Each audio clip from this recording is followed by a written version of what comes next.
Still broadcasting from the Civic Cipher studios, this is a QR code where we share perspective, seek understanding, and shape outcomes. I'm your host, Ramses Ja.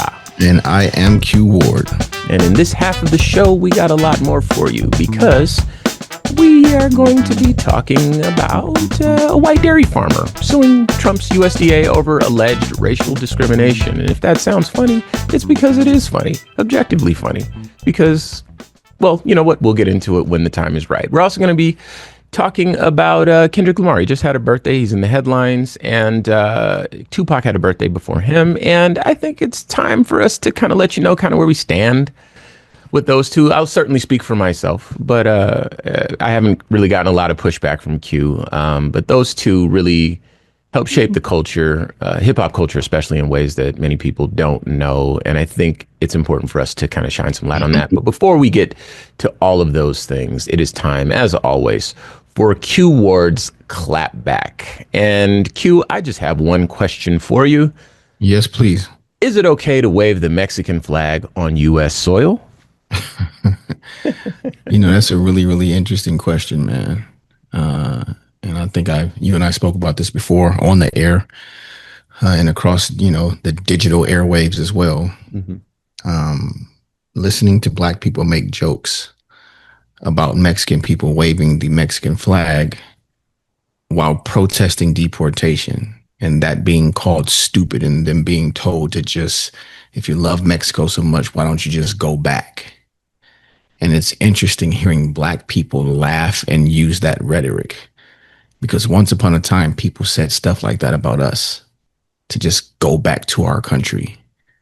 Funny part is this is technically their land. This was that San Bernardino, California. This is not technically anything.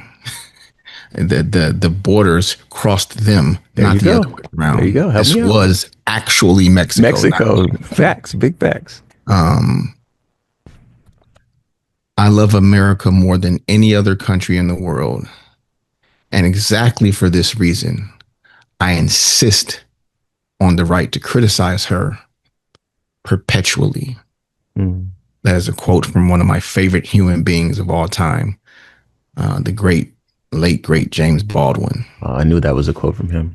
And it's hard to not start there, right? Like, we are not allowed to be critical of this place that's supposed to be the greatest nation on earth. Our white fellow Americans can criticize her as much as they want anytime anything isn't going their way. But when we try to hold the country to that same standard, we are told to just get out and or go back. Black and brown people are not allowed to or supposed to speak truth in this country. Right. And when we do, it's not out of hate. Hate is out of hope. Like, we hope that all these promises that were made by these men that we celebrate will come true one day. Right. It's out of faith. It's out of love. And unfortunately, our love is not blind. It's not we love this country so much it can treat us like crap forever. It's like we helped build this place. Mm-hmm. And there's a certain courage, to be a person that's being persecuted in this country and to still love it, knowing that it might not ever love you back. Yeah. To wave your flag when, people are hurling trash at you and inside they're starting the violence with you and then calling you a criminal. Speaking your native language and people tell you just be American, just speak English. And we have to continue to show up and stand up and keep listening to people tell us to leave. And I say us because, again, this story isn't new.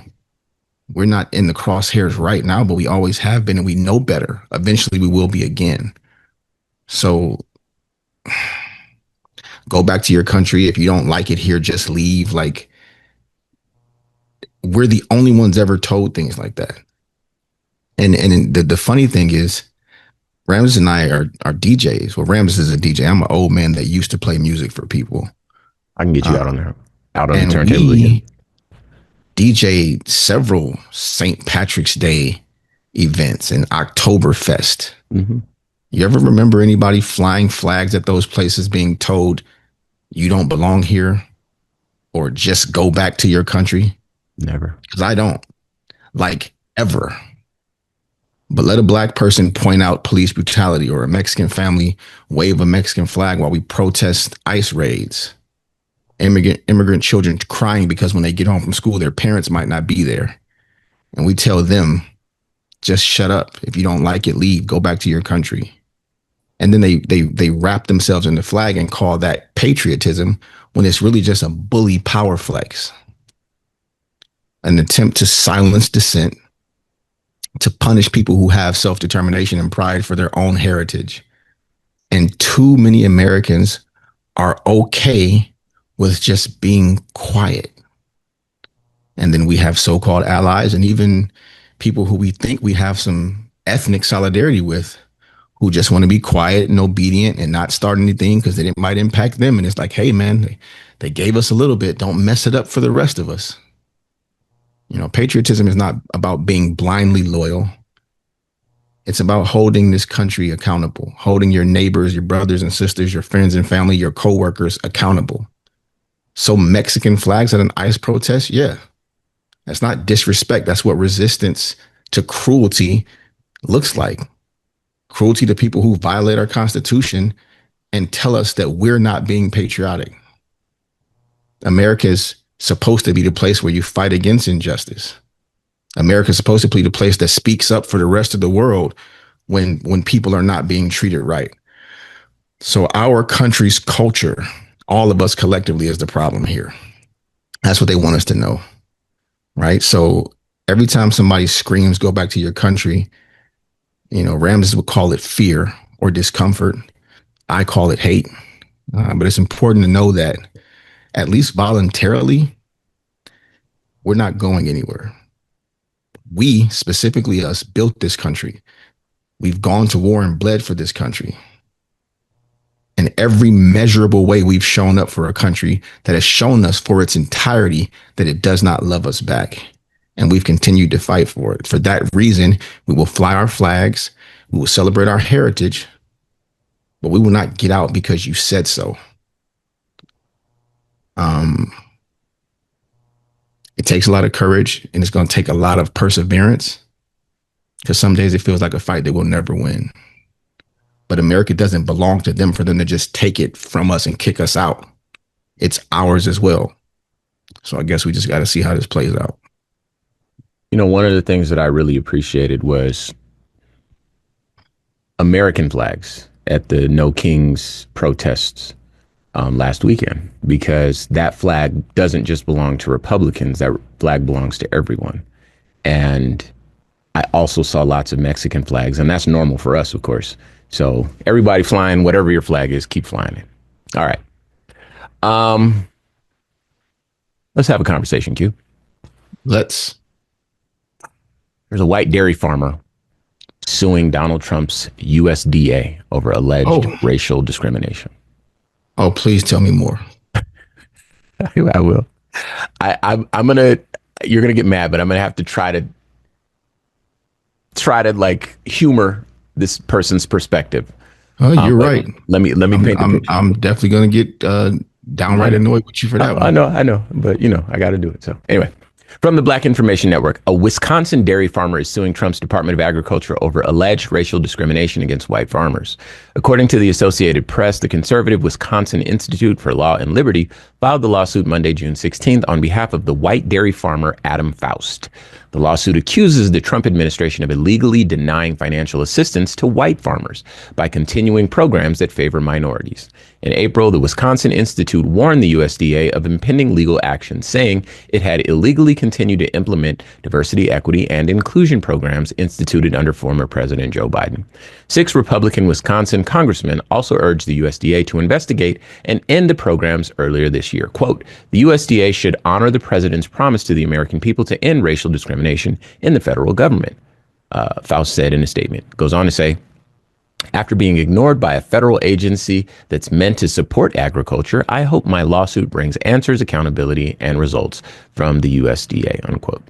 The lawsuit specifically cites 3 USDA programs that it alleges put white male farmers at a disadvantage and violate the Constitution's guarantee of equal treatment by discriminating based on race and sex. Okay, so let me ruffle your feathers. Let's say, for instance, this person is making a good faith argument. I know he's not, but let's say, for instance, he is. Okay, let's say this person is legitimately feels like the world is against me. And maybe not this person, but maybe there are people out there who all they consume is Fox News, and, you know, people are people, so they're susceptible to influence and all this sort of stuff, right? So hypothetically, this person fits that bill. And everything he sees says, you know, programs that are celebrating diversity, and he doesn't fit into that box. Programs that, you know, loans and programs and whatever for women and minorities and disabled and blah, blah, blah. He doesn't fit into any of those boxes. The whole while he's having a tough time. He's like, man, where's all the money I was supposed to get when I grew up? How come I'm not a rock star? How come I haven't made $1 million yet? What's going on? What is this country was supposed to, you know, your dreams are supposed to come true if you work hard and you do right. You know, why is that not happening? Oh man, look at those minorities. Look at the crime in Chicago. Look at these government programs. There's nothing left for people like me. I'm struggling. Okay. So let's say, for instance, this person exists, and this is where they end up after, you know, being fed all of this stuff. Now, do you want to take it from here and me jump in after you, or do you want me to keep going? I mean, I don't know what take it from here means, because I don't know how to sit and pretend that there's maybe a good faith argument here. So then allow me to keep going. Okay. Please. So to that person, I say, yes, equal treatment under the law is what you're pursuing. You want everything to be for everybody, and that's all well and good. And in a perfect world, I absolutely would agree with you, right? But you know, you're the type of person that has, this person in this hypothetical example is the type of person that feels that diversity, equity, and inclusion programs are discriminatory, not because of the diversity, not because of the inclusion, but because of the equity, right? You prefer equality over equity, right? Because equality means you get something or nobody gets more than what you get, okay? And equity means that there are people that get more because equity is more focused on outcomes, okay? And the outcomes tend to favor white men.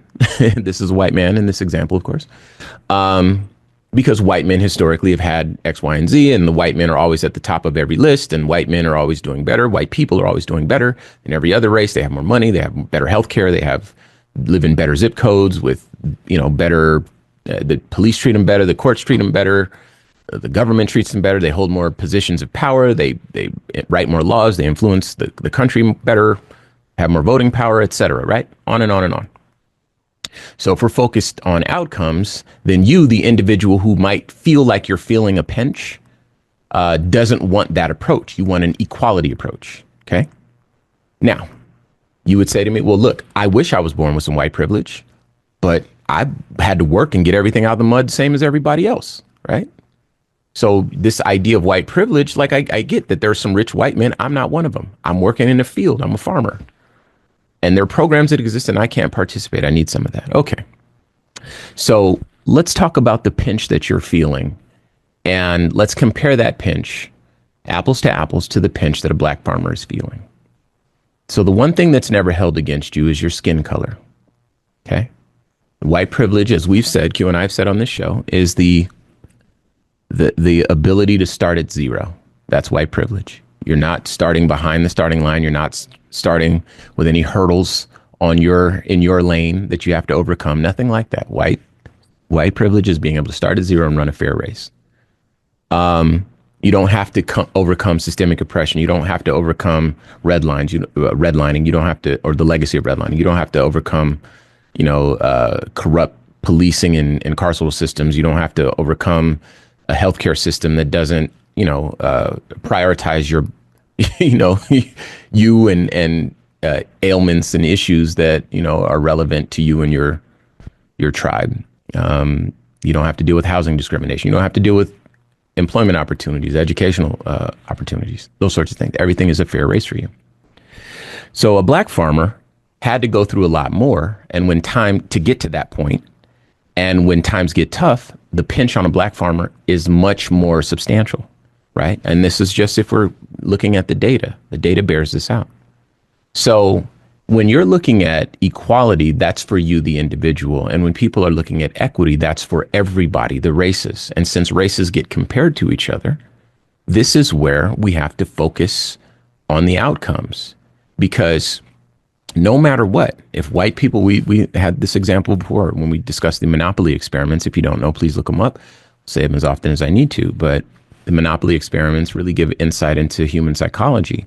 In short, people were allowed to play Monopoly. There was one group of people that got to roll both dice, pass go, collect $200, play the game fair. And then there was one group of people that only got to roll one dice, only got 100 when pass and go, blah, blah, blah. They were clearly at a disadvantage. After a few rolls, one person that got to play the full game had a ton of money and a ton of properties. The person that didn't wasn't able to amass any real wealth, right? And then in the middle of the game, the rule makers say, okay, now everybody gets to play by the same rules. Well, that's not fair because this person already has this head start.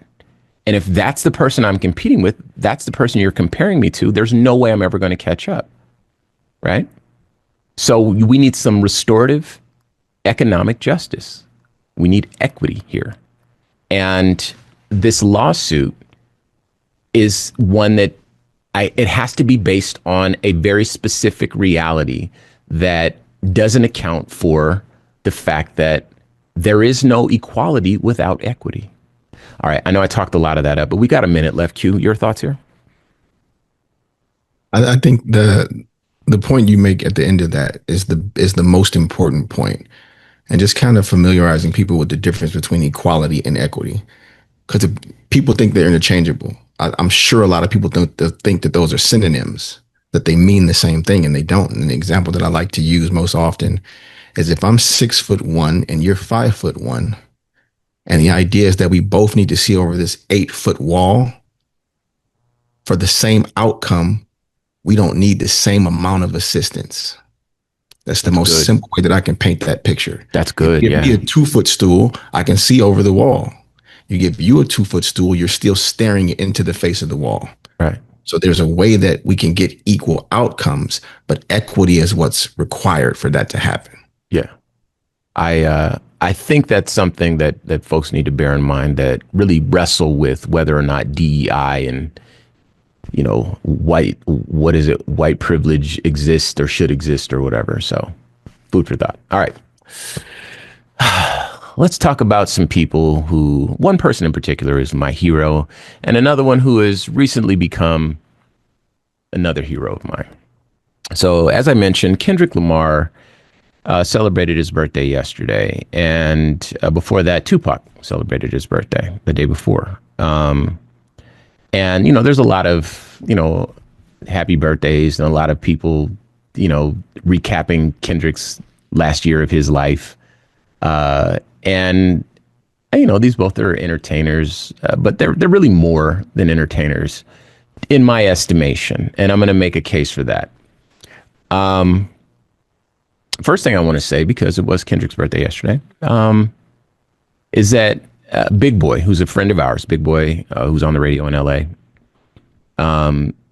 he put up an interview, and this was a years old interview with Kendrick, on an older birthday of his. And he was talking to him and he says, you know, I ended up getting money. This is Kendrick talking. He's like, you know, I ended up getting money, and, you know, money, once upon a time, I thought money was going to make me happy, and it didn't. You know, of course, you can buy stuff, you can protect your family, whatever, but it doesn't make you happy. You have to work on yourself to get happy. And he's like, and it's hard to tell that to someone who's still in the hood if they never had money, right?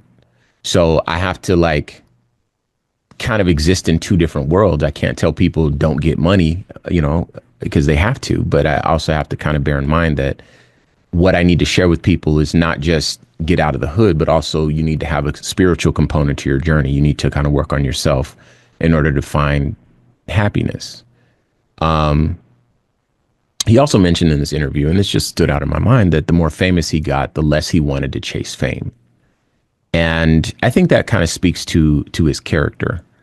Tupac famously said the same thing. These guys are both the same sign. I don't know what sign it is. I'm not into that, but everyone was talking about it online. But Tupac famously said, "I just want the money, F the fame. I'm a simple man." Right. But yeah, Kendrick's like, the more famous I got, the less I wanted to chase fame. And he mentioned that when he was battling Drake recently, of course, saying only you like being famous to Drake. And I think that these things are things that really work for a true artist. Okay. Because there's a lot of people who are in the music business, in the entertainment business, and they are there because they want to make money and have a fun job, and they want to meet members of the opposite sex or whatever it is that their push is. But there are some people, these once in a generation people who are really artists, right? And they will create art that will stand the test of time. I've made the argument before on a few shows now that I believe Tupac to be the greatest rapper of all time. Okay. And to me, Tupac is a person that gives you access to feelings that is not present in a lot of other artists' work, right? Of course, artists can make music that makes you feel happy and makes you want to dance and makes you want to go out and party and that sort of thing. But the line that I famously and repeatedly share from Tupac's Dear Mama is when he says, "Even as a crack fiend, mama, you always was a black queen, mama. I finally understand for a woman it ain't easy trying to raise a man." Now, these aren't overly complicated lyrics. There's nothing there that you couldn't get any other lyricist to write. But the fact that he chose to write it, I think speaks volumes to who he was. And that's not the only song he wrote. He wrote songs about like the whole sum total of the black experience, multifaceted experience in this country. And I think he captured it all very well. But it's these songs that are the timeless songs that really matter to me. But not only does he choose to say this, but the way he says it, right? He doesn't shy away from crack fiend mama, right? Crack really affected black people very, very much so in this country. And it was done intentionally. And I hear the forgiveness and I hear the love in his voice. I don't see him shying away from it. I see him leaning into that reality. He's making black art and sharing it with everyone. But as a black person who comes from a place where there was crack when I was little and I saw what it did and I grew up afraid, that really happened. I was afraid every day. Walking to school, I was afraid. Like, that was what the environment was in. Compton, California, in the 80s. That's where I saw it. For him to say that, it mattered to me. And I've yet to find a bar in hip hop that paints that picture any better. That gives you that imbues more feeling than that one, right? But then he adds to it, "You always was a black queen, mama." And if that's not the most beautiful thing that you could say to somebody who's been through that, a black woman who has been at the bottom the whole time in this country, for him to uplift her, Drake could never. Now, let's flip this. Kendrick. I feel like we talked about this on the show the other day, but I want to bring it back because, here we are. I got loyalty, got royalty inside my DNA. That's a song that we're going to chant forever. It may as well come from a slave field, right? It just is empowering.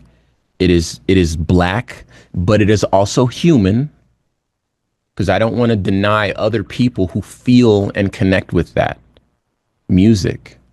If you are a Homo sapien sapien and you feel that music, then it is your music too. Okay. But that is it is so part and parcel to the Black experience that I could not fix my mouth to say anything other than it is just the most beautiful art that is being created today. And it is in the same vein as what Tupac's art meant and stood for. Tupac, keep your head up. There's another song I mentioned the other day. Now, there's a song, I Love Myself. Kendrick does. Right? And go back and listen to the lyrics if you haven't heard in a while. I love myself. Imagine being born in a country that hates you. Everywhere you look, everything bad only happens to Black people, and everything good always happens to white people on TV, whatever, right? And it's hard to love yourself. You question God. Why couldn't I have just been born? Like, that would have been way easier. Why do I have to feel? Why is everybody poor? Why is everybody crying? Why is there always drama where I'm at? These are feelings I know well, especially when I was little. But a song, I Love Myself, you cannot know what that means to people unless you have walked in those type of shoes. So art, I don't know that art can become more beautiful than that, right? If God got us, then we gonna be all right. That's a song about hope. That's a protest song, like a bona fide protest song, especially after 2020.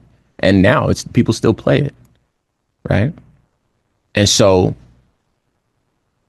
Kendrick Lamar and Tupac have shaped this culture and have kept this culture true to its North Star in ways that other people haven't. There have been people who've been successful. There have been people who've done tons of things.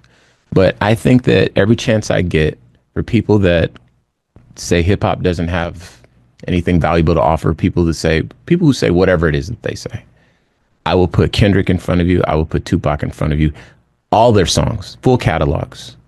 And I will make this argument, and I haven't been beaten yet. I got about a minute left on my clock cue. Anything you want to add here? I heard Kendrick Lamar said, take my baby to school and I pray for her. He never had to rap another lyric ever. Done that too, yeah.